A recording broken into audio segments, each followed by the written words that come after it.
વિદ્યાર્થી મિત્રો, જે સ્પર્ધાત્મક પરીક્ષા લગતા આપણા જે વિડીયો અપલોડ થઈ રહ્યા છે એના અંદર ઘાતાંકના પ્રથમ ભાગની અંદર કેટલાક એક્ઝામ્પલ આપણે જોયા. એટલું ચોક્કસ યાદ કરીને આપણે આગળ વધીએ. આપણે એવી વાત થઈ છે કે બેઝિક લેવલના જે સમ કે દાખલાઓ છે એ આપણા પ્રારંભિક વિડીયોમાં રહેશે અને ત્યાર પછી એડવાન્સ. ચેનલ પર આજે સ્પર્ધાત્મક વિડીયો અપલોડ થઈ રહ્યા છે. બહુ આનંદ સાથે કહું છું મિત્રો કે બહુ સારો પ્રતિસાદ એની અંદર મળી રહ્યો છે, જે આપણી ઉર્જામાં વધારો કરે છે અને એ ઉર્જા વધારા સાથે સાથે સતત આપણે એમ કહેવાય કે પ્રયત્નશીલ રહીશું અને વધુમાં વધુ સારું કાર્ય આ ચેનલ પર થાય એવો આપણે પ્રયત્ન કરીશું.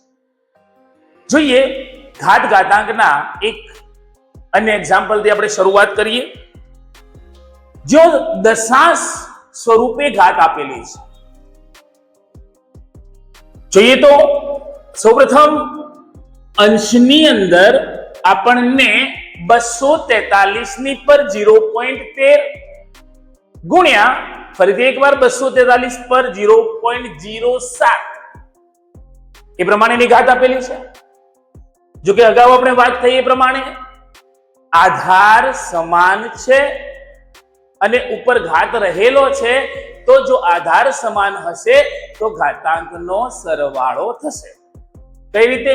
તો આપણે લખીશું 243 ની પર 0.13 વત્તા 0.07. એ જ પ્રમાણે નીચે 7 ની પર 7 ની કોઈ ઘાત આપણે કરી શકતા નથી, 0.25 ગુણ્યા 49 એટલે કે 7 ની 2 ઘાત અને 7 ની જો 2 ઘાત થશે તો એ ઘાતની ઘાતનો ઉપર ગુણાકાર થશે. તો આપણે કરીશું 7 ની પર 2 ગુણ્યા 0.075 ત્યાર પછી 343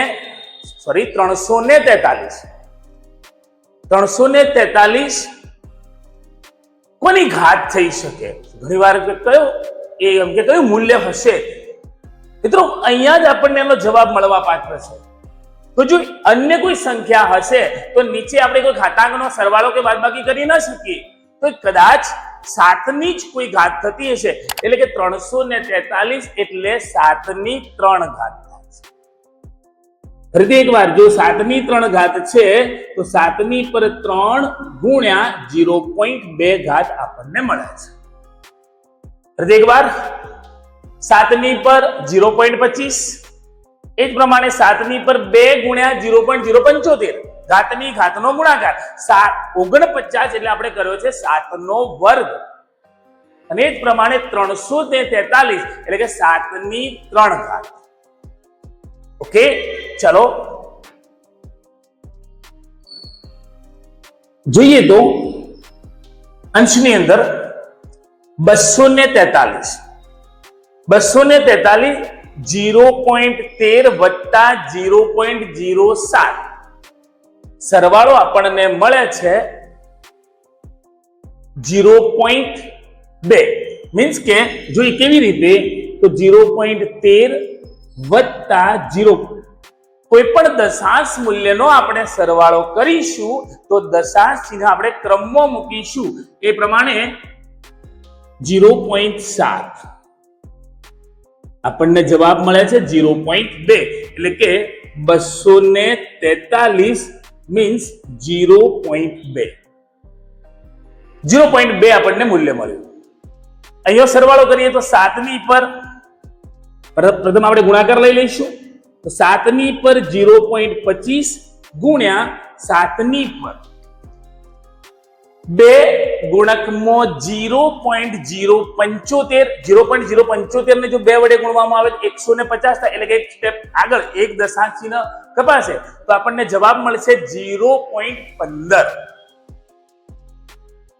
અને એ જ પ્રમાણે 3 ગુણકમાં 2 પણ એક દશાંશ ચિહ્ન હશે એટલે આપણે દશાંશ ચિહ્ન પાછળથી કાપવું પડે છે. પરિણામે એનો આપણો જવાબ રહેશે 0.6 એટલે કે 7 ની પર 0.6 ઘાત આપણને મળે છે. જોઈએ તો અહીંયા 243 એ શું છે? તો એ 3 ની 5 ઘાત છે. એટલે કે 3 ની પર 5 ગુણ્યામાં લઈશું 0.2 અને એ જ પ્રમાણે 7 ની પર રહેલી ઘાત, 7 ની પર રહેલી ઘાત કેટલા છે? 0.25 પ્લસ 0.15 પ્લસ 0.6 દશાંશના ક્રમમાં આપણે લખીએ છીએ. શૂન્ય વિદ્યા આવશે 1, આપણને ઘાત મળે છે 1, તો સરવાળો થશે 1 અને ઉપર પણ 3 ની 5 ઘાત ગુણ્યા 0.2, 5 ગુણ્યા 2 એટલે થશે 10, મીન્સ કે 3 ની પણ 1 ઘાત.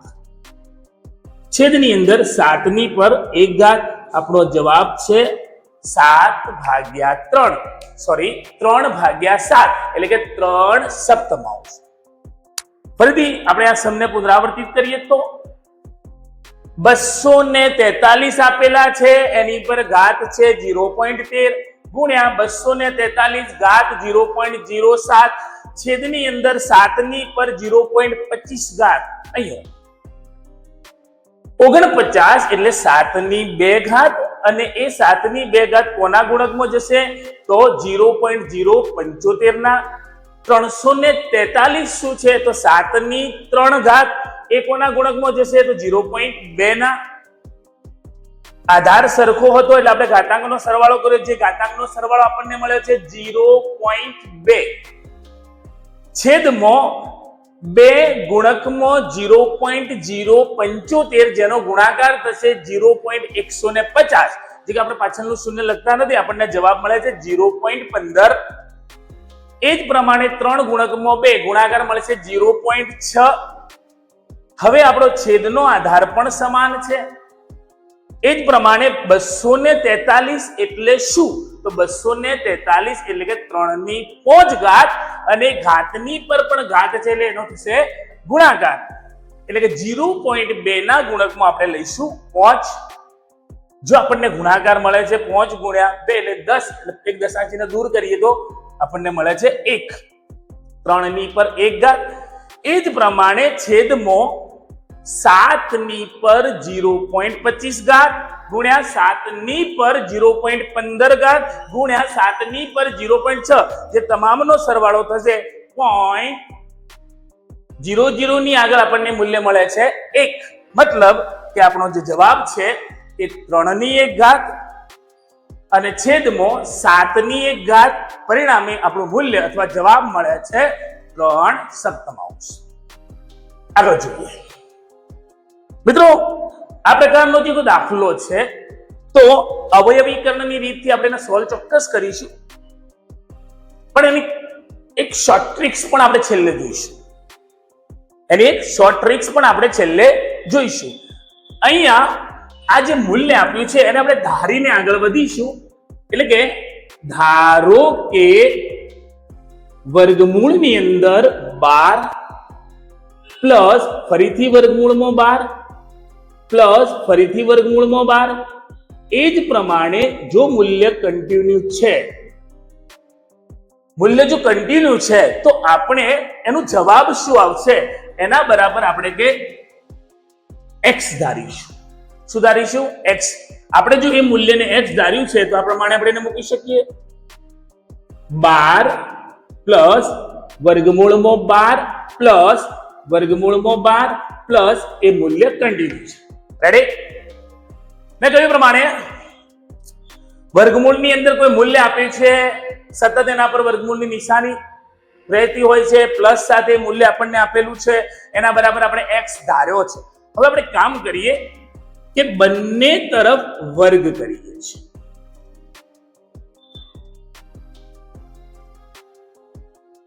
તો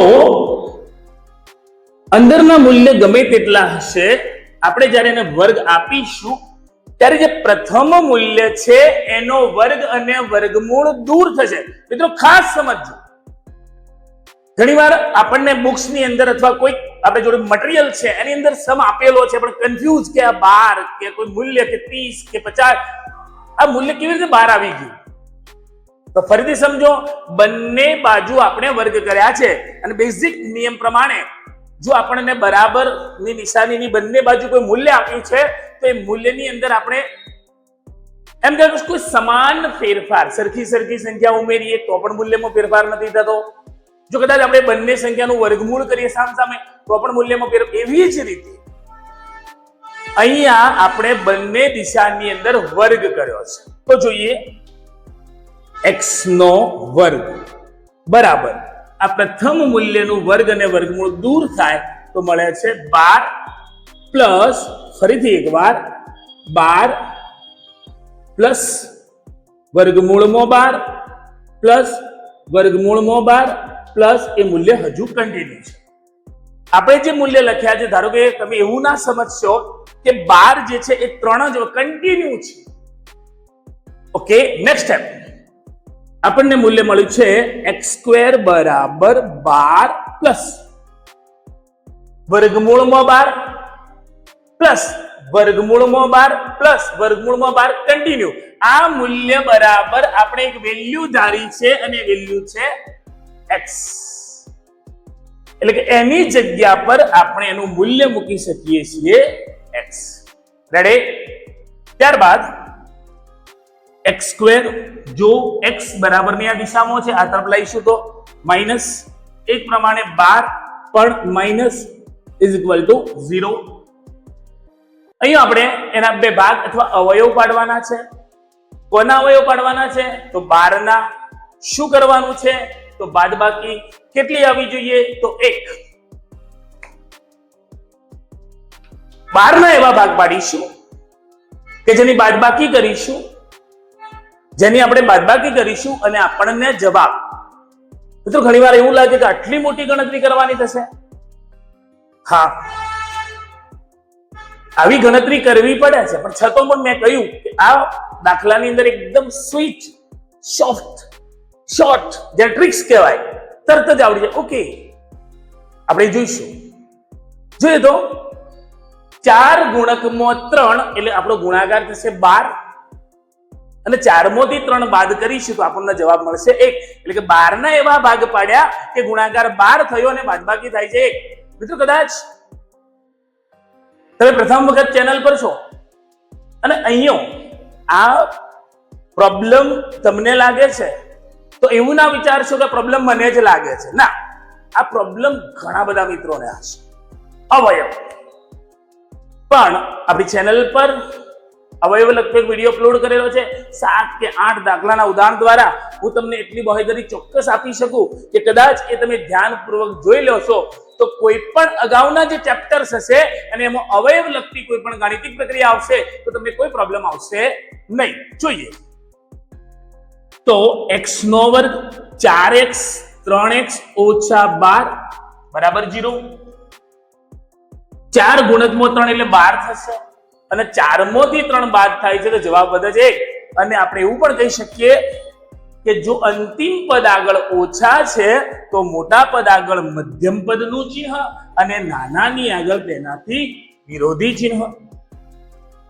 સામાન્ય કાઢીએ x વધે છે x ઓછા 4 વત્તા 3 x ઓછા 4 ઇઝ ઇક્વલ ટુ 0. કોમન કાઉન્સ x ઓછા 4 અને x વત્તા 3 બરાબર 0. આપણને બે જવાબ મળ્યા એટલે કે x ઓછા 4 બરાબર 0. x ઓછા 4 બરાબર 0, x વત્તા 3 બરાબર 0. જો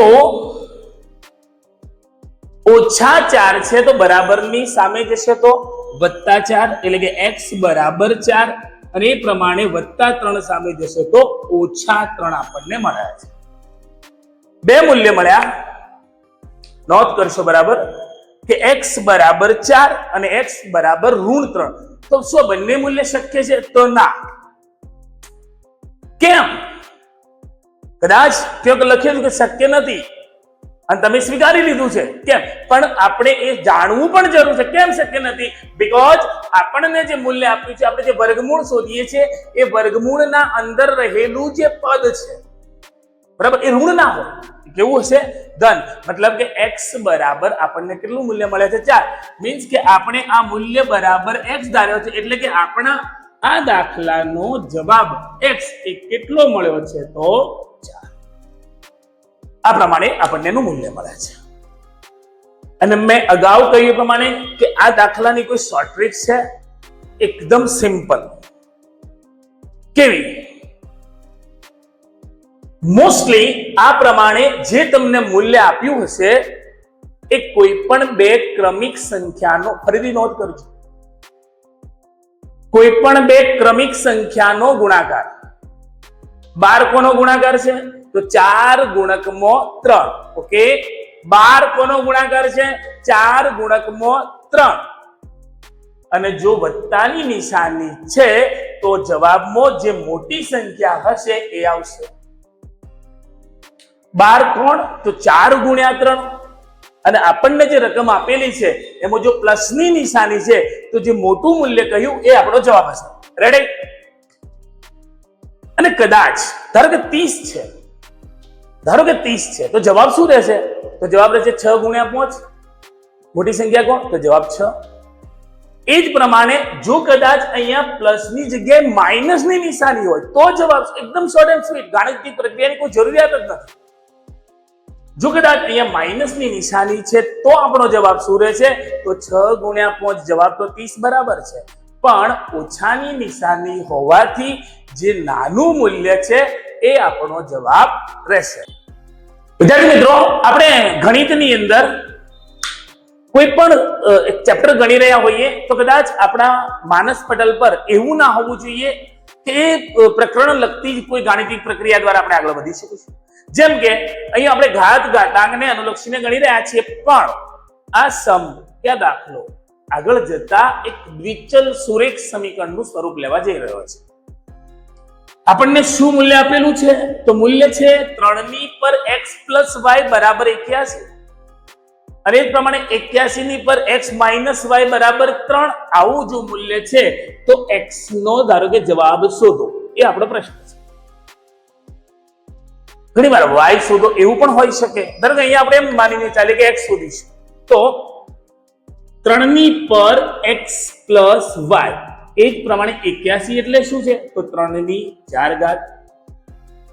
હાલ કહ્યું પ્રમાણે જો 81 3/4 છે તો ઘાતની ઘાતનો ગુણાકાર થાય x - y બરાબર 3. મીન્સ 81 એટલે કે 3/4 અને એની પર ઘાત છે x - y, એના ગુણ્યામાં રહેશે, બરાબર 3. અહીંયા આધાર સમાન છે, અહીંયા પણ આધાર સમાન છે. ઝડપથી આપણે આગળ વધીએ, કારણ કે આવી ગણિતિક પ્રક્રિયા આ પ્રકરણમાં આપણે કરેલી છે. આધાર સમાન છે, બંને મૂલ્ય વચ્ચે બરાબરની નિશાની છે, તો મતલબ કે ઘાતાંકનું મૂલ્ય સમાન જ, એટલે કે x + y = 4. એવી જ રીતે 4x - 4y = 3. ગુણાકારની અંદર આપણે 4 ને ગુણકમાં લઈ લીધા છે. ધારો કે અહીંયા આપણે y ને બરાબરના સામેના મૂલ્ય તરફ આપણે લઈ જઈએ તો x ના સ્થાને આપણે y નું મૂલ્ય મૂકવું પડે તો y નો જવાબ મળશે. પણ આપણે એક કામ કરીએ, x ને સામે જવા દઈએ તો શું જવાબ મળે છે આપણને? y બરાબર 4 - x. અહીં આપણને y નું મૂલ્ય મળ્યું છે y બરાબર 4 - x. એક પ્રથમ સમીકરણમાં આપણે y નું એક મૂલ્ય લાવ્યા 4 - x, જે આપણે બીજા સમીકરણમાં એટલે કે y ની જગ્યાએ આપણે મૂકીશું 4 - x. માટે અહીંયા 4x - 4 અને y ની જગ્યાએ આપણે લખીશું 4 - x. ઓકે, બરાબર સામે આપણને મળ્યા છે 3.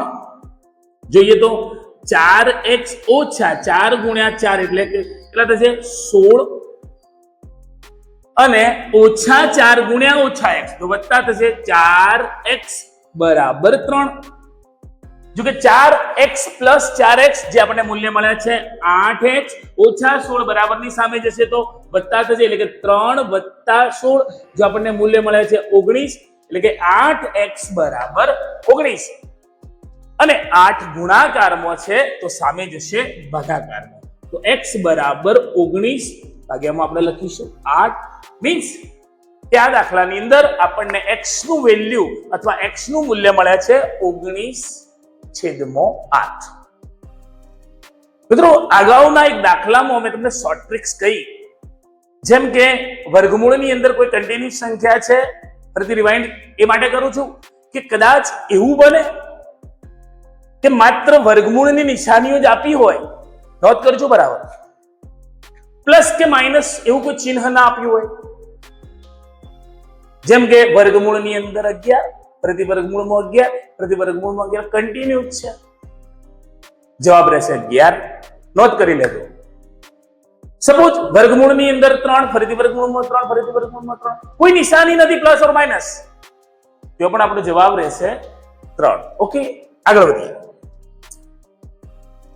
અહીંયા આપણને મૂલ્ય ફરીથી એકવાર 243 એટલે કે 3/5 ગુણ્યામાં છે n/5 એટલે કે n/5 તો આપણે આવું લખી શકીએ કે 3 ગુણ્યા ગુણકમાં n/5 ગુણ્યા 3 - 2n-1 ના છેદમાં 9 એટલે 3/2 અને એના ગુણ્યામાં છે n એટલે કે 3/2n ગુણ્યા 3/n-1 જોઈએ અંશ છેદનું ઘાત દૂર થશે તો આપણને મળે છે 3/n ગુણ્યા 3/2n-1 આધાર સમાન છે અહીંયા આપણે માટે ન કરતા જો બરાબરની નિશાની કરીશું તો વધારે યોગ્ય છે આધાર સમાન છે ઉપર ઘાત આપેલી છે ગુણાકાર છે તો ઘાતાંકનો મિત્રો શું થશે યસ સરવાળો થશે તો n + 2n-1 અને એ જ પ્રમાણે છેદની અંદર પણ 3/2n + n-1 રેડી તો જોઈએ ઉપર આપણને મૂલ્ય મળે છે 3/3n-1 અને છેદની અંદર આપણને મૂલ્ય મળે છે 3/3n-1 કે જો સહજતાથી આપણે વિચારીએ તો આધાર આપણને n મળ્યો છે અહીંયા આપણને 2n + n એટલે કે 3n મળ્યા -1 અહીંયા પણ એ જ પ્રમાણે 2n + n ઘાત સમાન છે ઘાત દૂર થઈ ઓકે પણ આપણે બેઝિક નિયમ પ્રમાણે ચાલીએ તો આધાર સમાન હોય અને ભાગ્યામાં હોય તો બાદબાકી થાય અને બાદબાકી થશે તો અહીંયા રહેશે +1 નોંધ કરી લેજો બરાબર 3n માઈનસ થશે પણ 1 એ પ્લસ થશે 3n + 1 - 1 = 0 એટલે કે 3/0 મતલબ આપણો જવાબ રહેશે 1 ઘાત અને ઘાતાંકના નિયમ પ્રમાણે કોઈ પણ મૂલ્ય છે x y કે કોઈ અચલ સંખ્યા છે પણ જો એના પર ઘાત સ્વરૂપે 0 મૂલ્ય મળે છે તો આપણો જવાબ રહેશે 1 પરિણામે અહીં આપણે ફરી એકવાર થોડું પુનરાવર્તન કરીએ તો અહીંયા અંશ છેદનું ઘાત દૂર થાય છે અહીંયા જોઈએ તો 9 છે તો એ શું છે 3/2 છે એને ગુણકમાં લઈશું ઉપરના અંશ સમાન છે આધાર સમાન છે ઘાતાંકનો સરવાળો કરીશું નીચે ઘાતાંકનો સરવાળો કરીશું અને ત્યાર પછી અંશ અને છેદમાં જે આધાર સમાન હોવાથી ઘાતાંકની બાદબાકી મિત્રો ઘાત અને આ ઘાતાંકના પ્રકરણની અંદર અહીં સુધી આપણે સમજ્યા છીએ આપણે ફરીથી એક નવા પ્રકરણ સાથે જોડાઈશું અને જો મિત્રો તમે નિયમિત આપણી ચેનલ પર છો તમે કોમેન્ટ કરી શકો છો કે નેક્સ્ટ ચેપ્ટર આપણે કયું ભણવું જોઈએ અથવા કયું ચેપ્ટર અમારે અત્યારે વધારે જરૂરિયાતનું છે તો ચોક્કસ અમે એ પર ધ્યાન આપી અને એ ચેપ્ટર ને એમ કહેવાય કે આપણા ચેનલ પર મૂકવાનો પ્રયત્ન કરીશું અને હજુ સુધી કદાચ તમે ચેનલને આગળ પહોંચાડવાનો કે સબસ્ક્રાઇબ કરવાનો સમય નથી મળ્યો તો ચોક્કસ આજે આ ચેનલને સબસ્ક્રાઇબ કરો, લાઈક કરો અને વધુમાં વધુ શેર કરો.